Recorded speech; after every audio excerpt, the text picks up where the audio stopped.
Hello बच्चों, आप सबको भीम कोचिंग सेंटर में स्वागत है। मैं विजय कुमार।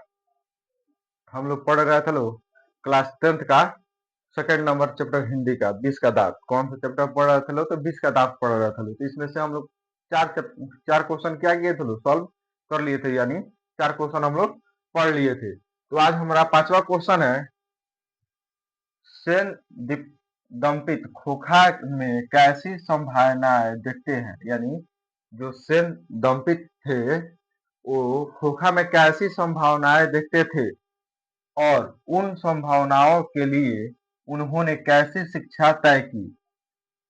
जो सेन संपत्ति थे वो खोखा में कैसी संभावनाएं देखते थे और उन संभावनाओं में कैसी शिक्षा तय किए। हिंदी साहित्य के महान नकेलवादी लेखक नलिन बिलोचन शर्मा ने सेन दंपित खोखा में इंजीनियरिंग की संभावनाएं देखा करता था। क्या करता था? इंजीनियरिंग की संभावनाएं देखा करता था। हिंदी साहित्य के महान नकेलवादी यानी हिंदी साहित्य के महान लेखक नलिन बिलोचन शर्मा ने, नलिन बिलोचन शर्मा जी जो इस कहानी के लेखक है, सेन दंपित खोखा में, यानी जो सेन साहब के पुत्र था खोखा में इंजीनियरिंग की संभावनाएं देखा करता था। जो कौन था? तो जो सेन साहब के जो पिता थे तो क्या देखते थे? तो इसमें खोखा में इंजीनियरिंग की संभावनाएं देखते थे और वह खोखा को उस प्रकार की शिक्षा देना तय कर दिया था। क्या कर दिया था? तो वह जो उसके पिताजी जो थे उन्होंने उस प्रकार की शिक्षा देना क्या कर दिए थे? तो उसका तय कर दिए थे, यानी शुरू कर दिए थे। जैसे बढ़ईगिरी और अन्य सामान की तोड़ फोड़ कर, यानी बढ़ईगिरी यानी किसी लकड़ी को काटना, कोई कहीं पे मान लीजिए जो दरवाजा आता है उसमें हैंडल था जो पकड़ कर हम लोग बंद करते हैं, कि ओपन करते हैं बंद करते हैं, उसको खोल खोल देना, फिर उसको कसना, यानी इस प्रकार के जितना भी काम था, तोड़ फोड़ वाला जितना भी काम था, घर में जितना सामान था उसको तोड़ फोड़ कर फिर सही करने की चीज को क्या देखते थे? तो इसको इंजीनियरिंग बनने की, इसके अंदर की इच्छा को देखते थे। उसे खोलकर सही करना ही उसका शिक्षा तय कर दिया गया था। क्या कर दिया गया था? उसको खोलकर और फिर सही करने की शिक्षा उसका तय कर दिया गया था। अब भाई जो 6 नंबर क्वेश्चन है, 6 नंबर क्वेश्चन काफी इंपॉर्टेंट क्वेश्चन है। 6 नंबर क्वेश्चन काफी महत्वपूर्ण क्वेश्चन है। ये व्याख्या हर साल क्वेश्चन क्या करता है? हर साल व्याख्या करने के लिए आता है। ठीक है, तो व्याख्या में क नंबर क्वेश्चन कह रहा है, लड़कियां क्या है? लड़कियां क्या है? कठपुतली है और माता पिता को इस बात का गर्व है। जो सेन साहब की जो बेटी थी वो क्या थी? तो इसमें बता रहा है कि जो सेन साहब की बेटी जो थी वो क्या थी? हाथ की कठपुतली थी। क्या थी? लड़कियां जो थी हाथ की कठपुतली थी। और इस बात को क्या था? इनके माता पिता को क्या था? गर्व था कि हाँ मेरी बेटी हमारा कहना हुआ मानती है, हाथ की कठपुतली है। ठीक है, तो इसका आंसर होगा, प्रस्तुत पंक्ति नलिन बिलोचन शर्मा द्वारा रचित पाठ 20 के दांत से लिया गया है। कहां से लिया गया है? प्रस्तुत पंक्ति नलिन बिलोचन शर्मा द्वारा रचित पाठ 20 के दांत से लिया गया है। इस पंक्ति के माध्यम से, किसके माध्यम से?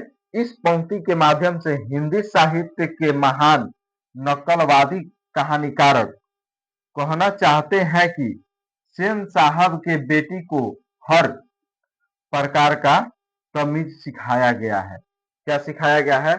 जो सेन साहब जो थे वो बताते हैं कि जो नलिन बिलोचन जो शर्मा है, जो इस कहानी के लेखक है, वो बताते हैं कि इस लाइन के माध्यम से बताते हैं कि जो सेन साहब की जो पुत्री थी, यानी जो पांचों बेटियां थी, उन पांचों बेटियों में क्या था?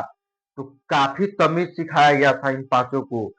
क्या काफी क्या सिखाया गया था? तमीज सिखाया गया था। उन्हें हंसने की इजाजत नहीं थी। क्या नहीं थी? उन्हें हंसने की इजाजत नहीं दी गई थी। ये सिर्फ शाम को खेल सकते थे। कब खेल सकते थे? तो सिर्फ शाम को खेल सकते थे। इन सब गुणों को देखकर माता पिता को इस बात का क्या था, तो गर्व था कि लड़कियां कठपुतली है। क्या है?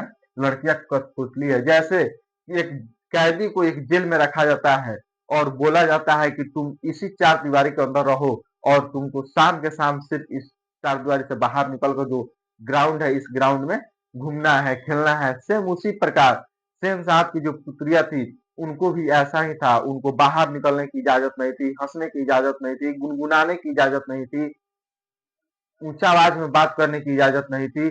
सिर्फ वो शाम को शाम क्या करते थे, तो बाहर निकलते थे, थोड़ा बहुत खेलते थे, फिर घर में आ जाते थे। एसएन साहब को क्या लगता था, तो गर्व की बात लगता था कि मेरी बेटी ऐसा काम करती है। एक क्या था, तो गर्व था। लेकिन हकीकत में क्या है, एक हाथ की कठपुतली बनकर रह गई है लोग पांचों को पांचों। फिर ख नंबर क्वेश्चन कह रहा है, ख नंबर क्वेश्चन कह रहा है, खोखा के दुललित स्वभाव के खोखा के दुललित स्वभाव के अनुसार ही सेनो ने सिद्धांतों को क्या कर दिया, तो बदल दिया था। क्या कर दिया था, जो दुललित खोखा का दुर्बल व्यवहार था, यानी एकदम खराब व्यवहार था उसका, उसके अनुसार सिद्धांतों को क्या किया गया था, तो बदल दिया गया था। तो किनके द्वारा, तो सेनों द्वारा। प्रस्तुत पंक्ति नलिन विलोचन शर्मा द्वारा रचित पाठ विष के दांत से लिया गया है। किसके कहां से लिया गया है, तो प्रस्तुत पंक्ति नलिन विलोचन शर्मा द्वारा रचित पाठ विष के दांत से लिया गया है, जिससे कहानीकारक यह बताना चाहते हैं कि इस लाइन के माध्यम से कहानीकारक यह बताना चाहते हैं कि सेन साहब की पांच लड़कियां जो सब संभय और अनुशासित है। क्या है, जो संभव और अनुशासित है, यानी पांचों लड़कियां जो सेन साहब की थी काफी अनुशासित थी, उनके पास काफी गुण था। वो किसी से ऊंचे आवाज में बात नहीं करते थे, किसी से ज्यादा कहीं पे ज्यादा हंसते नहीं थे, कहीं घूमने नहीं जाते थे। क्या थे, इनको काफी अच्छा संस्कार इनके माँ के द्वारा मिला हुआ था। लेकिन ठीक उसी विपरीत, यानी ठीक उसके विपरीत खोखा बिगड़े बाप का बिगड़ा संतान है। क्या है, बिगड़ा बाप का बिगड़ा संतान है, जिससे अधिक लाड प्यार ने बिगाड़ दिया था। क्या कर दिया गया था, खोखा को अधिक लाड प्यार मिलने के कारण क्या था, वह बिगड़ गया था। उसी उसकी हर गलती में इंजीनियरिंग का सपना दिखाया दिखाया देता था।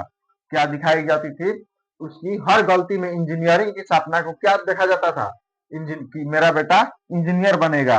अर्थात खोखा की संभावनाएं उसके लिए अपने सिद्धांतों को भी बदल दिया था। क्या किया था, जो खोखा की संभावनाएं थी उसके लिए अपने सिद्धांतों को भी क्या किया गया था, तो उसके लिए बदल दिया गया था कि हाँ तुम जहां मन तहां जाओ घूमने, तुम जिससे मन उससे बात करो, तुम्हारा जब मन करे तब तुम घर आओ। ऐसे क्या था, उसके विपरीत, यानी बेटियों के विपरीत इसका सिद्धांत क्या किया गया था, बदल दिया गया था। वहीं लड़कियों का अधिकार नहीं था कि तुम कहीं मत जाओ घूमने, किसी से ऊंचे आवाज में बात मत करो, कहीं पे हंसो मत, कहीं खेलने मत जाओ।